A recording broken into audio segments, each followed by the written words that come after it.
The final stretch. Tori Roloff is nearing the end of her pregnancy, and she's ready for it. Hello viewers, welcome back to my channel. For Roloff family latest news update, please subscribe to the channel and press the bell icon. I'm at that point in pregnancy where my maternity clothes don't even fit anymore. The little people. Big World alum, 30, wrote on her Tuesday, March 29, Instagram story. I just feel giant. I'll see some other girl online post about how big she is and be like, oh my gosh, we're the same size, and then feel less huge. And then I'll read the rest of her caption only to find out she's pregnant with twins.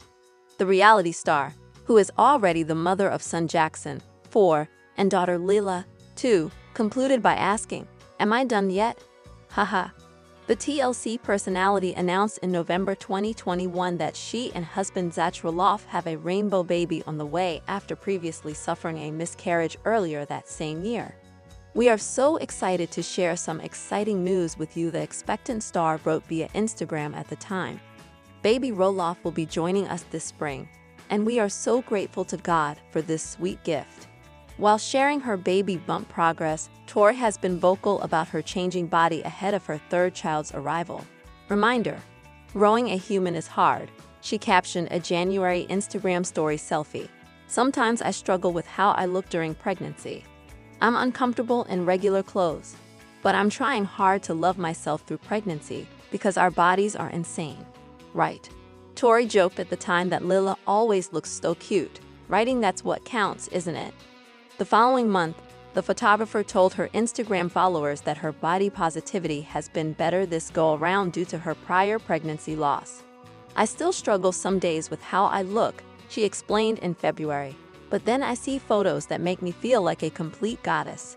Later that same month, the Oregon wrote that she looked visibly different after a huge birthday, adding, my body changes so much during pregnancy, and this one has been so much easier than my others by the grace of God. Today, I woke up ready to roll again and keep going. I'm thankful for hard days being few and far between. I'm thankful for being able to carry this sweet babe. And I'm thankful I'm almost done. Kind of nearly all the guests for late-night comedy shows in the first 6 months of 2025 have been left-leaning, according to a new study from Newsbusters at the Media Research Center. The study, published Tuesday, found that 99% of political guests on late-night comedy shows from January 6 through June 30 were left-leaning. The study examined 5 daily late-night comedy shows: ABC's Jimmy Kimmel Live, NBC's Late Night with Seth Meyers, and The Tonight Show starring Jimmy Fallon, CBS's The Late Show with Stephen Colbert, and Comedy Central's The Daily Show. The Newsbusters study put guests into 2 groups, one being partisan officials and the other being journalists and celebrities. In terms of partisan officials, the count was 30 Democrats to 0 Republicans. According to the study, Colbert had the most with 14, The Daily Show held second place with 10, Kimmel came in third with 4, and Meyers had 2, placing fourth, while Fallon interviewed 0 politicians during the time the study was conducted. Per Newsbusters, several Democratic lawmakers appeared twice, including New Jersey Senator Cory Booker, Illinois Senator Tammy Duckworth, and Texas Rep. Jasmine Crockett. In terms of journalists and celebrities, the count was 76 liberals to 1 conservative, which was American Compass's Orrin Cass. Cass came on The Daily Show with Jon Stewart for a March 31 appearance to talk about Trump's tariffs. Coming in with the highest number of liberal guests was Colbert with 29. The Daily Show took second place with 22. Coming in third with 14 guests was Meyers. Kimmel had 6. One happened during actor Diego Luna's week of guest hosting, and Fallon had 5. Newsbusters says that they have been tracking late-night comedy guest counts since September 2022. And the cumulative total now stands at 511 liberals and Democrats versus 14 conservatives and Republicans, or 97%. Alligator Alcatraz, the immigration detention center in the Florida Everglades, had a special visitor July 1, President Donald Trump. It marked the first visit back to his home state in 2 months. Championed by Gov. Ron DeSantis and State Attorney General James Uthmeier, both Republicans, the state transformed the Dade Collier Training and Transition Airport in Ocho P into Alligator Alcatraz in a quick turnaround. See below. Florida's Immigration and Customs Enforcement Detention Center was previously a 39-square-mile airport facility with a 10,500-foot runway to temporarily detain undocumented immigrants. However, not everyone is on board with Alligator Alcatraz. Since ground broke at transforming the lone airport strip into the ICE detention center, environmental groups have protested against Alligator Alcatraz. Several Dolton residents at the meeting raised doubts over the village's plan to buy Leo's home. Dolton has experienced several rough decades amid a loss of manufacturing jobs. The village recently became a symbol of dysfunction under a previous mayor who ran the city into over $3.5 million in debt. Purchasing the Pope's residence is admirable, but with the state we're in right now, do we have the money? And even if we do, there's something called upkeep, said Dolton resident Mary Avent. In my opinion, a house is a pimp because it demands money every day. Other residents raise issues with financing basic city infrastructure, including the sewers, storefronts, and roads. We need to be mindful of the issues the city has, said the Reverend Ryan Reese, another resident. You have a difficult situation finding out the finances of the community. You're basically driving over gravel right now. Dolton board members say Leo's house is already sparking a revival for the small town. If you ever see the traffic over there, the constant busloads in and out of our town, this is a great opportunity for us, said Trustee Edward Steve. This is a historical thing.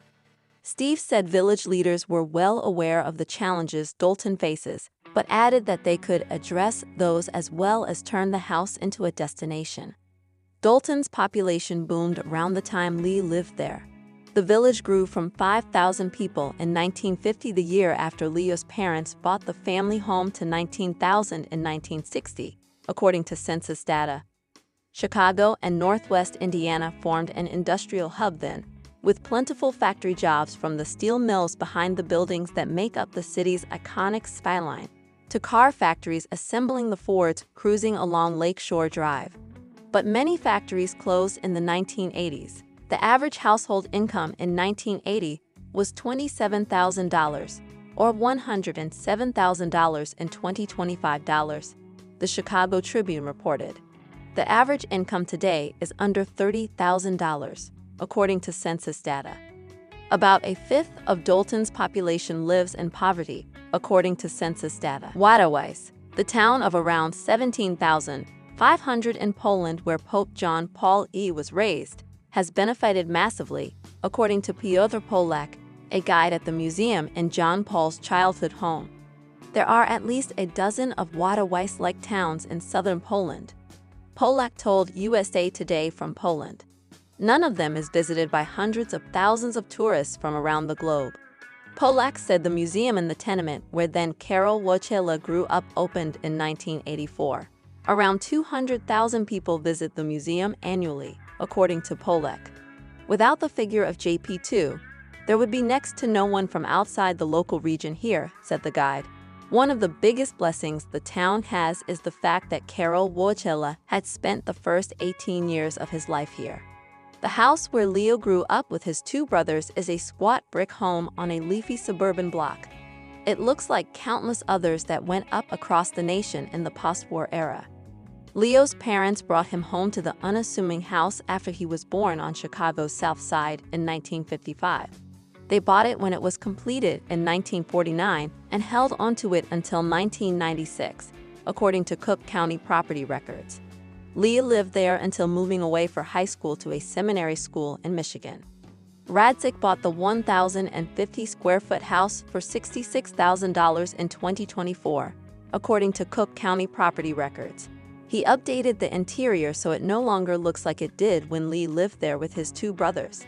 Radzik had planned to sell the house for $219,000, but took the property off the market within days of Leo becoming pope. Village leaders acknowledged the task of turning the updated home into a papal destination is daunting, but they expect hundreds of thousands of people to visit annually and hope it changes the area for the better. If you go to the area and you see the people coming from the different states and the world to see the Pope's house, It's exciting, said trusty Tammy Brown. If the people in that neighborhood see the things that we're trying to do, that would encourage them to do things also, love it or hate it. Reality TV has had a huge impact on the world. Some of the pioneering stars of that were the Roloff family, who appeared on TLC's Little People, big world show that focused on the lives of little parents Amy and Matt Roloff. The Roloffs had 4 children together, 3 average height kids and 1 categorized as a little person, and the entirety of it followed them and their lives on the farm.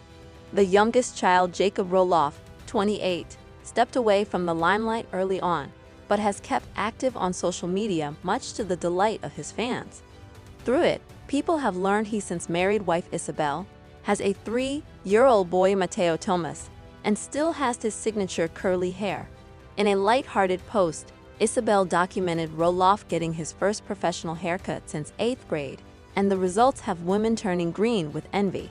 After a quick trim and wash, Roloff's curls were looking bouncy and beautiful, and it had women absolutely losing it in the comments over them. As a woman who gets perms still at 46, I'm going to just lay here and cry happy tears for him lol. Glad he loves that hair cause it's gorgeous, a fan said. How annoying is it that guys always have that dream hair we wish for, pondered another. Though the compliments are more than kind, Roloff prefers to stay away from the limelight. At 18, he refused to renew his contract with the show and years later even alleged in 2020 he was molested by a producer on the set. This spring marks 10 years since I got my money from the show. I was on for over 10 years of my life. He wrote on a March 30 Instagram post. I was 18 and finally had the agency to not sign the contract, so I didn't and promptly left home mostly due to disgust for the show and reality TV in general. I used that money to build my world back again with my wife, rather than capitalize on it